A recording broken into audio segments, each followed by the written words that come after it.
نحمده ونصلي على رسوله الكريم أما بعد فأعوذ بالله من الشيطان الرجيم بسم الله الرحمن الرحيم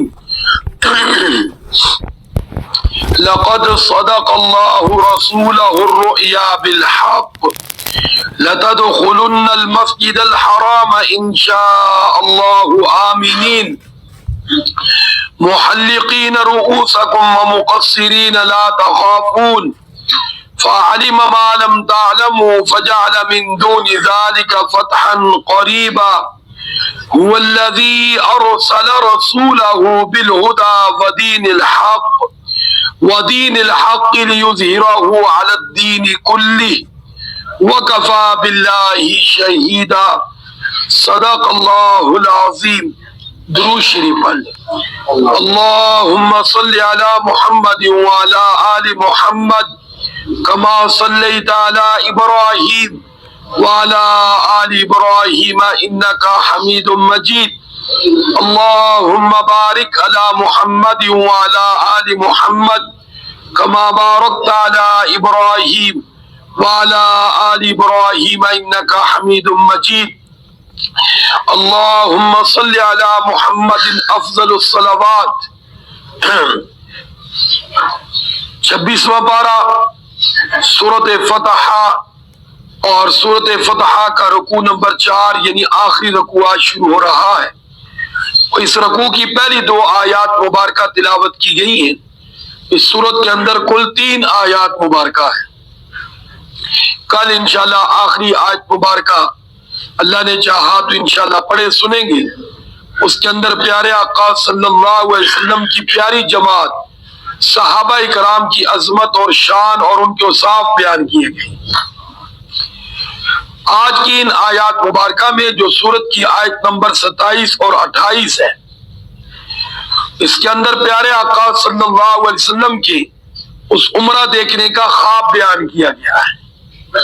یہ بات آپ ذہن میں رکھیں کہ صحابہ کرام پیارے آقا صلی اللہ علیہ وسلم کے ساتھ جب مدینہ منورہ میں بغیر عمرے کے واپس پہنچے تو مشرکین اور یہود و نصارہ اور منافقین نے ڈنڈورا پیٹا اور صحابہ کرام کو تانا دینا شروع کیا کہ تم تو عمرہ کرنے گئے تھے, تم بغیر عمرہ کیے آ گئے. اور حضور آقا صلی اللہ علیہ وسلم کی ذات مبارکہ پر بھی اس خواب کے اعتبار سے طرح طرح کے طعن و تشنیع ہو جائے.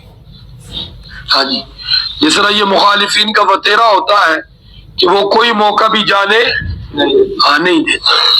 تو یاد رکھنا ایسے حالات کا سامنا پاک پیغمبر صلی اللہ علیہ وسلم نے بھی کیا ہے, صحابہ کرام نے بھی کیا ہے. ہاں جی. تو دوسری بات, پیارے آقا صلی اللہ علیہ وسلم کا جو خواب ہے یاد رکھنا وہ وہی ہے. حضور نے فرمایا انبیاء کا خواب وہی ہوتا ہے, سچا ہوتا ہے, اس کے اندر نفسانی اور شیطانی احتمال نہیں ہوتا. نفسانی اور شیطانی احتمال نہیں ہوتا. ہاں اس خواب کے اندر تاخیر اور اشتباہ ہو جاتا ہے, یعنی سمجھنے میں خطا ہو جاتی ہے, سمجھنے میں. یہ بات ذہن میں رکھیں. جس طرح اس خواب کے اندر بھی عمرے کا خواب تو دیکھا لیکن یہ تعین نہیں تھا کہ اسی سال کریں گے, لیکن حضور آقا صلی اللہ علیہ وسلم نے اسی سال سمجھا جبکہ وہ اگلے سال تھا. ہجرت کے موقع پہ بھی یاد رکھنا پیارے آقا صلی اللہ علیہ وسلم نے خواب دیکھا تھا ہجرت سے پہلے کہ ایسے علاقے میں جا رہے ہیں جہاں پتھر, پانی اور کھجوروں کے باغ ہیں. اب حضور آقا صلی اللہ علیہ وسلم نے اس سے یمن سمجھا تھا. کیا سمجھا تھا؟ یمن کی طرف جانا ہے. لیکن وہ بعد میں بتایا یمن نہیں کیا ہے, مدینہ منورہ ہے. ہاں جی, تو یہ بات آپ ذہن میں رکھیں. تو اس سے بھی بہرحال علم غیب کی کیا ہوتی ہے بولو, نفی ہوتی ہے. ہاں قرآن پڑھیں گے تو پھر سمجھ آئے گی, ملنگا دے پیچھے تو پھر وہی ہے جو بولے جاتے. اب دیکھیں اللہ رب العزت فرماتے ہیں لقد صدق اللہ, تحقیق اللہ نے سچ کر دکھایا رسولہ اپنے رسول کو رؤیا خواب بالحق، حق کے ساتھ، یعنی جو خواب حضور آقا صلی اللہ علیہ وسلم نے دیکھا وہ سن 7 ہجری میں پورا ہو گیا۔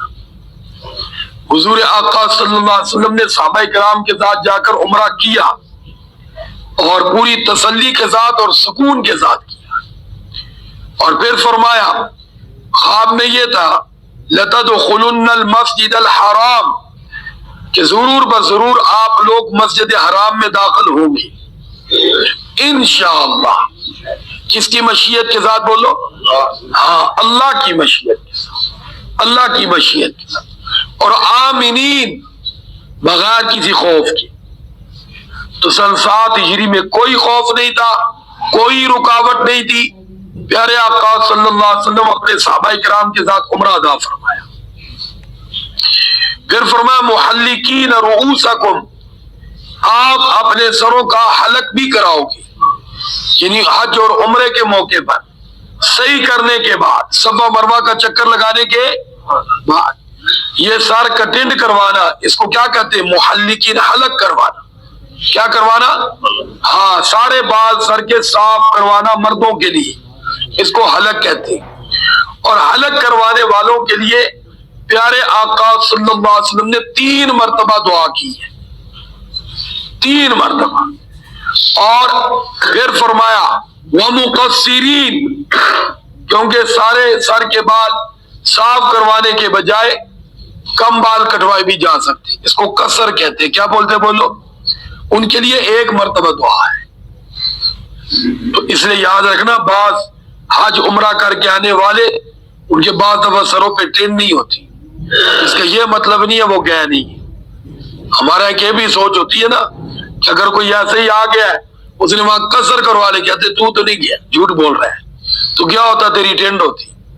تو بھائی یہ ٹینڈ کوئی لازمی بولو ہاں نہیں ہے، مقصرین، قصر کروایا، لیکن ان کے لیے 1 مرتبہ دعا فرمائی، ثواب میں 2 گنا کمی آ جاتی۔ کتنے گنا بولو؟ ہاں، 2 گنا۔ لیکن بہرحال کوئی اس طرح بھی ہو اس کے سر پہ ٹینڈا اور وہ کہ میں حج اور عمرہ کر کے آیا ہوں، حج کے دنوں میں اور عمرہ تو پھر پورا سال ہوتا ہے، تو ہمیں مان لینا چاہیے، ہمیں یہ نہیں کہنا تیرے سر پہ ٹینڈ نہیں، لہٰذا تو نہیں کیا، نہیں، یہ ٹینڈ والا فتویٰ ہمیں نہیں لگانا چاہیے۔ وہ بہرحال اگر کہہ رہا ہے تو ٹھیک ہے بھائی۔ آگے اللہ رب العزت فرماتے ہیں لا تخافون، پھر فرمایا بلا خوف و خطر، پھر فعلم ما لم تعلموا، ایک بات واضح فرما، دیکھو اللہ بار بار فرماتے لیکن پتہ نہیں یہ لوگ یہ جگہ جب آتی ہے تو سو جاتے ہیں یا پڑھتے نہیں ہیں۔ اللہ فرماتے اللہ وہ جانتا ہے لم تعلموا، جو تم نہیں جانتے۔ اب یہ خطاب کس کو ہے؟ آپ صلی اللہ علیہ وسلم۔ قرآن کس پر کر رہا ہے؟ تو پھر سب سے پہلے اس بات کے مخاطب آپ صلی اللہ علیہ وسلم، اس کے بعد امت ہے، اس کے بعد کیا ہے؟ کیونکہ اگر اللہ تعالیٰ نے اپنے نبی کو بھی یہ معاملہ ہوتا تو ساتھ ذکر کرتے کہ جو اللہ اور اللہ کا رسول جانتا وہ تم نہیں جانتے۔ تو یہاں حضور کو ساتھ نہیں اس کا ذکر کیا کیونکہ یہ صفت اللہ کی ہے، اور اللہ اپنی صفت میں کسی کو بھی شرکت برداشت نہیں کرتا، اس لیے فرمایا فعلم ما میں نے چیز، علم میں نے جو اللہ جانتا ہے، لم تعلموا تم سب نہیں جانتے۔ یعنی یہاں حضور کا اشتباہ، اس میں بھی بڑی حکمت تھی۔ آپ دیکھو 6 میں چلے گئے، حدیبیہ کی وہ صورت پیش آئی، حضرت عثمان کے قتل کی افواہ ہوئی، بیعت ہوئی، اور وہ ایک منافق جو ساتھ تھا اس کا الگ ہو جانا، پھر وہ صلح نامہ لکھا جانا، پھر صحابہ کرام کے وقتی طور پر دل میں وہ کھٹکا پیدا ہونا، اللہ کا سکون نازل کرنا، یہ سارے معاملات میں کتنی حکمتیں۔ کوٹے کھڑے کا کیا ہو جانا بولو؟ الگ ہو جانا، پھر اس صورت کا نزول ہونا۔ اگر اس کا شان نزول مدینہ منورہ میں تو نہیں تھا نا، کتنے میل پہلے ہوا ہے؟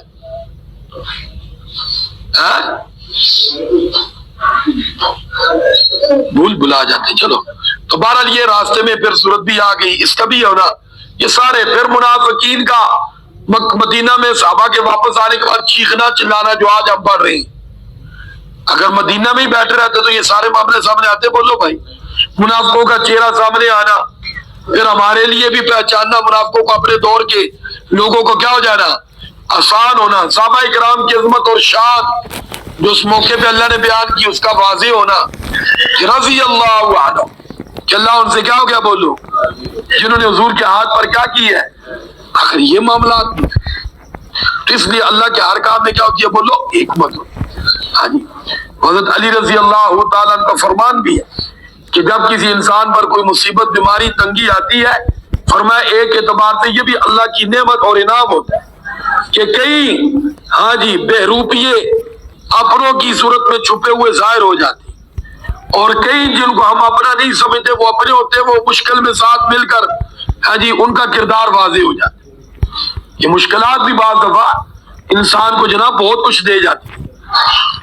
تو اللہ رب العزت فرماتے ہیں فَجَعَلَ مِن دُونِ ذَلِكَ فَتْحًا قَرِيبًا, اس عمرے سے پہلے ایک اور فتح جو بہت قریب ہے اس کی بشارت بھی ہے. یعنی آپ دیکھیں کہ وہاں تو صرف خواب عمرہ دیکھنے کی تھا. اگر یہ 6 ہجری والا معاملہ پیش نہ تھا, حدیبیہ والا, تو خیبر کی خوشخبری کیسے ملتی. وہ تو صحابہ کرام نے جب بیعت کی, جذبہ دکھایا, قربانی دی, تو اللہ نے اس کے ثمرے میں خیبر کی فتح کی خوشخبری دی. اور پھر آج اسی کا ذکر ہو رہا ہے کہ اللہ تعالیٰ نے من دون ذالک, اس عمرے کے علاوہ اور اس سے پہلے, عمرے سے پہلے, فتحن قریب, قریب فتح کی خوشخبری دی. تو عمرہ تو اگلے سال جا کے ہوا, تو خیبر کتنے سال بعد فتح ہوا, 3 ماہ بعد. کتنے ماہ بعد بولو, تو عمرے سے پہلے فتح ہو گیا, مال غنیمت مل گیا. جو 6 میں مشکلات تھی وہ ساری کیا ہو گئی, اب مالی مشکلات بھی ختم. پھر اللہ رب العزت نے فرمایا هو الذی, اللہ کی ذات تو وہی ہے, ارسلہ, جس نے بھیجا, رسولہ, اپنے رسول یعنی محمد صلی اللہ علیہ وسلم کو, بالہدا, ہدایت دے کر. حضور کیا لے کر آئے ہیں, بولو بھائی, ہدایت. ہدایت کیا ہے, وہ سیدھا راستہ جو اللہ تک پہنچتا ہے, وہ طریقہ جس پر انسان چلے تو منزل پہ پہنچتا ہے. ہماری منزل کیا, سارے بولو, جنت الفردوس. سارے بولو جنت وہ کیسے ملے گی, وہ پیارے آقا صلی اللہ علیہ وسلم کے طریقے پر چلنے سے ملے گی, صراط مستقیم پر چلنے سے ملے گی. تو ہدایت کا معنی یہ ہے. پھر فرمایا ودین الحق, اور دین حق لے کر آئے. اس وقت زمین پر ایک ہی دین حق ہے, وہ کون سا ہے, اسلام. بولو دین, ہاں اسلام, دین اسلام, دین اسلام. ہاں جی, ہم مسلمان مجموعی طور پر جھوٹے, دھوکے باز سب کچھ ہے, لیکن ہمارے دین میں کوئی ایسی بات نہیں. دین ہر اعتبار سے اعلیٰ, عرفہ, مقدس, مطہر ہے. یہ بات آپ ذہن میں رکھیں. کمی کوتاہیاں سب کچھ مسلمانوں میں ہے, اسلام میں نہیں. سارے بولو, اسلام میں مجموعی طور پر مسلمانوں کی زندگی اسلام کے مطابق نہیں ہے. اس لیے کوئی مسلمانوں کا کردار دیکھ کر اسلام پر انگلی نہ اٹھائے, اسلام پر انگلی نہ اٹھائے. مجرم ہم مسلمان ہیں, جرم ہمارا ہے. ہمارا دین آج بھی اسی طرح ہر لحاظ سے مقدس, مطہر اور مکمل ہے. کیا بولو بھائی, ہاں, جس طرح حضور آقا صلی اللہ علیہ وسلم کے دور مبارک میں تھا. صحابہ کرام نے کیونکہ 100% دین کو اپنایا تھا, اس لیے ان کی زندگی شاندار تھی. ہم نے 2-4 حکم لیے ہوئے, باقی نعوذ باللہ پر سے پوچھ ڈالا ہوا ہے. اس لیے بھائی ہم ذلیل و خوار ہیں, ہم ذلیل و خوار ہیں. اس لیے جو حق ہے وہ یہی ہے کہ دین آج بھی مکمل ہے. کسی غیر مسلم کے سامنے, دانشور کے سامنے آپ قرآن و سنت اور دین اسلام کا نقشہ رکھیں, کوئی بھی نہیں کہے گا کہ یہ نہیں ہونا چاہیے. اگلا سوال ہوتا ہے یہ نافذ کدھر ہے. روس کے بڑے اور بہت سے لوگوں کے سامنے علماء کرام نے رکھا ہے قرآن و سنت کا نظام. انہوں نے کہا بہت اچھا ہے, کسی نے بھی یہ نہیں کہا اس میں یہ نقص, لیکن اگلا سوال ہوا تھا یہ نافذ کہاں ہے؟ اس وقت ان کی آنکھوں سے آنسو آ گئے تھے، افسوس یہ نافذ نہیں۔